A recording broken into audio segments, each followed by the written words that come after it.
Hey guys, Happy New Year.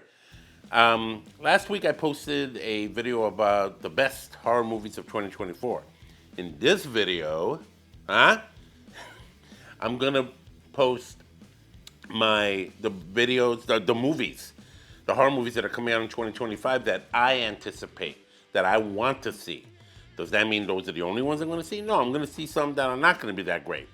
Some that might be even god awful. But the ones I know of at least, because one thing about these horror movies that or any movie genre for that matter is that sometimes you don't know certain kind of movies coming out until like literally weeks before or a couple of months before. So even though I know of a few that are coming out this year, there's probably going to be a slew of other horror movies that are not on my radar right now at this time, and not in a lot of people's radars. But then when they come out, they might actually be very good.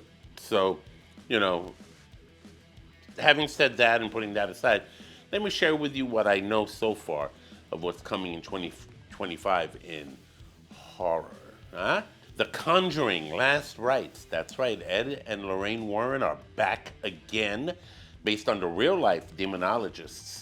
They are no longer with us, God rest their souls, but we got Carmen Faringa and I forgot the other guy's name, but anyway, they're back reprising those roles in one more Conjuring movie, and I've always liked the Conjuring movies.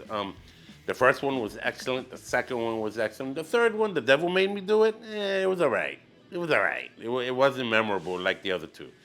I like to hope and pray that the one that's coming out, this one called Last Rites, is a better one and a real good one. So let's see what happens. 28 years later. First we had 28 days later. Then we had 28 weeks later. Now we have 28 years later. Okay? Here's something I just found out. A good part of this movie was shot on an iPhone. Huh? And when I saw the previews and the shots to this, I was impressed. I was like, man, what you could do with an iPhone these days.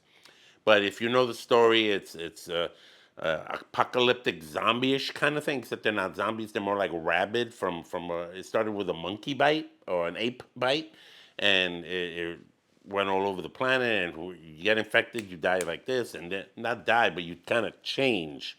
You morph into this rabid monster, crazy guy that goes and wants to eat everybody.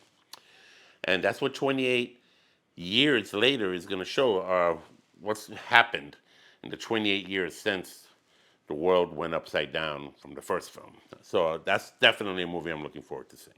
G. Del Toro is coming up with his own rendition of Frankenstein. Now, I like Mary Shelley's Frankenstein, the movie that came out with Robert De Niro as Frankenstein all those years ago. That was pretty good. That was mad tragic and crazy. But let's see what he does with G. Del Toro, like who did Pan's Labyrinth and other great classics like that. Let's see what he does with this. I'm curious. I'm like, yeah, the whole idea of bringing the dead back to life, reanimation of dead tissue, right? That was the whole thing about Frankenstein. It was the earliest probably concept of what you would call a zombie, maybe, but not quite. There's a difference there, but we'll see. I'm looking forward to seeing Frankenstein, this new adaptation of the Mary Shelley classic. Let's see what happens with that one. Saw 11. Okay, and yes, we're gonna have our guy, Jigsaw. He's gonna be in there again. It must be a prequel again, a pre-prequel to between. Wait, the Saw 10 took place between the first Saw and the second Saw. Maybe this Saw takes place between the second Saw and the third Saw, because if he's gonna be in it again, he's still alive, right? Because he dies at the end of Saw 3, right? Spoiler alert for those of you who didn't know that part yet. Hey, it's been years. Watch this. Let's watch this, and I'm definitely gonna catch it and see what uh, Jigsaw has up his sleeve and for those unfortunate bad people who need to play a game. I'm gonna play a game. Demon possession movies. I haven't heard. I'm sure there's gonna be a slew of them. They always are every year. But this one It's called The Ritual. I read up on it, and it stars Al Pacino. Al Pacino, I think he's going to be a priest or something doing the exorcism. It's like a ritual thing, and it's Al Pacino. I love Al Pacino. He's one of my favorite actors, so I'm kind of like, wow, I've never seen him in that kind of a role. I mean, he played the devil himself in The Devil's Advocate with Keanu Reeves all those years ago, but you know what? Okay, let's see what we got. You know, it's Al Pacino. He can probably do anything. There's a movie called The Thread, an Insidious Tale, which is obviously an anthology within the same universe of the Insidious films. Okay, so that's going to be an interesting one. Obviously, they're not going to connect to the family of all the other Sidious movies, that we've seen. This is different, but I presume it's going to be within the same universe of it, but it's going to be dealing with a group of other people, a different situation, a different whatever.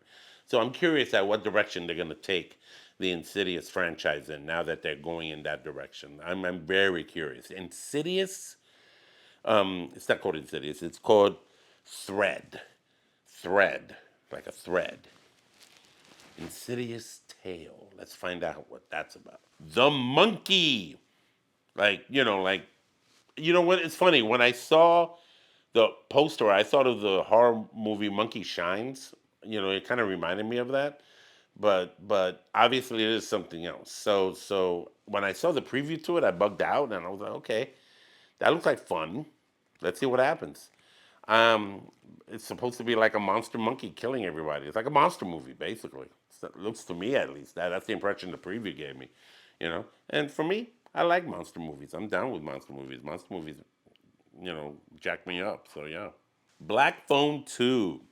The first Black Phone with Ethan Hawke was excellent.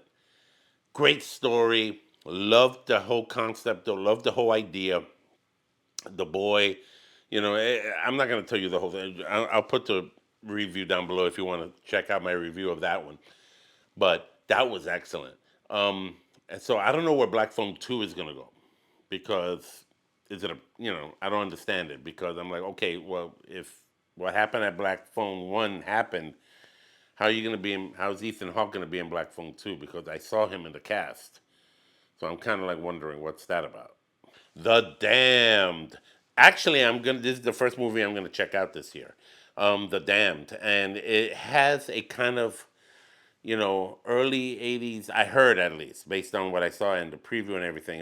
Kind of like a nostalgic thing that happens in the late 1800s with this woman and this colony of people that are dealing with some kind of an evil threat that's challenging their community up in a very cold area. Like think John Carpenter's The Thing. A lot of snow and something that brings about a lot of paranoia and fear amongst this community. Okay, led by this woman. So it seems to be a very thought-provoking, engaging horror film. I hope, even though it already came out as of this recording, that it will be a good one, in spite of the fact that January's of every year are infamous for having sucky horror films. They're not that great. They're all right. I think I've given a couple good reviews, but it's still not the punch that we all really want to look for in a horror film. So I guess we'll see what happens. All right, guys, that's all I got. There's more horror movies to come, obviously. I don't know what they are yet. I looked them up. These are the ones I found. These are the ones I'm interested in. I know there's a Final Destination film coming out. I know I Know What You Did Last Summer. I Know What You Did 20 summers ago because that's how long ago it was. I know there's one of those coming out.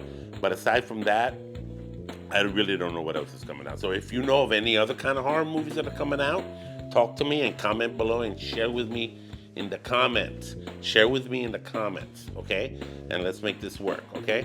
It will be great.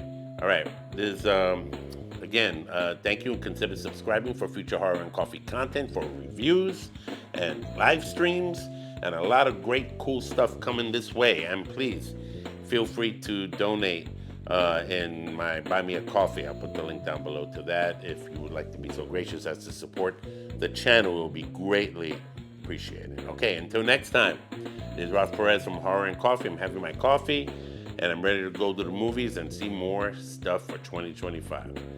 Join me. Take care.